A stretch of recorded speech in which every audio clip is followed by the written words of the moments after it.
Hello friends, welcome back to my channel. ನಾನಿವತ್ತು ನಿಮ್ಮೆಲ್ಲರಿಗೂ ಹಿತ್ತಾಳೆ ಅಥವಾ ತಾಮ್ರದ ಪಾತ್ರೆಗಳನ್ನು ಹೇಗೆ ನಿಮಿಷದಲ್ಲಿ ಕ್ಲೀನ್ ಮಾಡ್ಬೋದು ಅಂತ ತೋರಿಸ್ಕೊಡ್ತಾ ಇದ್ದೀನಿ.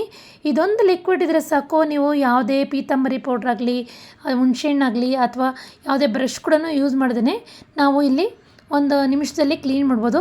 ಈಗ ಹಾಕಿದ್ದೀನಿ, ಎಲ್ಲೆಲ್ಲಿ ಡ್ರಾಪ್ ಹಾಕಿದ್ದೀನ ಅಲ್ಲಿ ಅಷ್ಟು ಬೇಗನೆ ಕ್ಲೀನ್ ಆಗ್ತಿದೆ. ನಿಮಗೆ ಕಾಣಿಸ್ತಾ ಇರ್ಬೋದು ಎಷ್ಟು ನೀಟಾಗಿ ಹೊಳಿತಾ ಇದೆ ಅಂತೇಳಿ. ನಾನಿಲ್ಲಿ ಒಂದೆರಡು ತೊಟ್ಟು ಬಳಸಿದ್ರೆ ಸಾಕು, ಒಂದು ಇಡೀ ಪಾತ್ರೆನೇ ತೊಳಿಬೋದು. ಹಾಗೆ ನಾನಿಲ್ಲಿ ದೇವ್ರ ಸಾಮಾನು ತೊಳಿತಾ ಇದ್ದೀನಿ.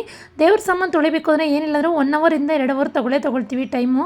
ಆದರೆ ಇದೊಂದು ಲಿಕ್ವಿಡ್ ಇದ್ದರೆ ನಿಮಗೆ ಹಾಫ್ ಆನ್ ಅವರ್ ಅಷ್ಟರಲ್ಲೇ ಎಲ್ಲ ಪಾತ್ರೆ ಸಾಮಾನುಗಳನ್ನು ಬೇಗನೆ ತೊಳೆದಿಡ್ಬೋದು. ಹಾಗೆ ನಾವೇನಾದರೂ ಬಳಸೋ ನೀರು ಉಪ್ಪು ನೀರಾಗಿದ್ದರೆ ಆ ಉಪ್ಪು ನೀರಿಂದ ನೀವು ತೊಳಿಬೇಡಿ, ಯಾಕಂದರೆ ಬೇಗನೆ ಕಪ್ಪಾಗ್ಬಿಡುತ್ತೆ. ಹಿತ್ತಾಳೆ ಪಾತ್ರೆಗಳು ಎಷ್ಟೇ ನಾವು ನೀಟ್ ಮಾಡಿದ್ರೂ ಬೇಗ ಕಪ್ಪಾಗುತ್ತೆ. ಅದಕ್ಕೋಸ್ಕರ ನಾವು ಫಿಲ್ಟ್ರ್ ನೀರು ಏನಾದರೂ ಇದ್ದು ಯೂಸ್ ಮಾಡ್ತಿದ್ರೆ ಅಥವಾ ಕಾವೇರಿ ನೀರು ಇದ್ರೂ ಪರವಾಗಿಲ್ಲ, ನಾವು ಫಿಲ್ಟ್ರ್ ನೀರು ಯೂಸ್ ಮಾಡೋದ್ರಿಂದ ಬೇಗನೆ ಕಪ್ಪಾಗೋದಿಲ್ಲ.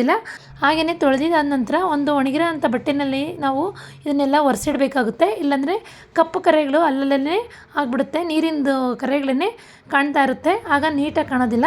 ಈಗ ಮೊದಲಿನ ತೊಳೆಯೋದಕ್ಕೆ ಮುಂಚೆ ವಿಡಿಯೋನು ಮತ್ತು ಈಗ ತೊಳೆದಿದ್ದಾದ ನಂತರ ವಿಡಿಯೋನು ನೋಡ್ತಾ ಇರ್ಬೋದು ಎಷ್ಟು ನೀಟಾಗಿ ಪಳಪಳ ಅಂತ ಹೊಳಿತಿದೆ ಅಂತ. ಇದೊಂದು ಲಿಕ್ವಿಡ್ ಇದ್ದರೆ ಸಾಕು, ನಿಮಗೆ ನೀಟಾಗಿ ಹಾಫ್ ಆನ್ ಅವರ್ ಅಷ್ಟರಲ್ಲಿ ಎಲ್ಲ ಕ್ಲೀನ್ ಮಾಡ್ಬೋದು. ಈ ವಿಡಿಯೋ ಇಷ್ಟ ಆಗಿದೆ ಅಂದ್ಕೊಂಡಿದ್ದೀನಿ. ಹಾಗೆಯೇ ಇದರ ಲಿಂಕು ಕೂಡ ನಾನು ಡಿಸ್ಕ್ರಿಪ್ಷನಲ್ಲಿ ಹಾಕಿರ್ತೀನಿ. ಇದನ್ನು ನಾನು ಮೀಶೋದಿಂದ ಬೈ ಮಾಡಿದ್ದು 117 ರೂಪಾಯಿನ ಇತ್ತು. ಆದರೆ ತುಂಬ ಚೆನ್ನಾಗಿದೆ, ತುಂಬ ದಿವಸನೂ ಬಳಕೆ ಬರುತ್ತೆ. ಈ ವಿಡಿಯೋ ಇಷ್ಟ ಆಗಿದರೆ ಒಂದು ಲೈಕ್ ಮಾಡಿ, ಶೇರ್ ಮಾಡಿ ಹಾಗೂ ಸಬ್ಸ್ಕ್ರೈಬ್ ಮಾಡಿ. ಮತ್ತೊಂದು ಹೊಸ ವಿಡಿಯೋದೊಂದಿಗೆ ಸಿಗ್ತೀನಿ. Thank you.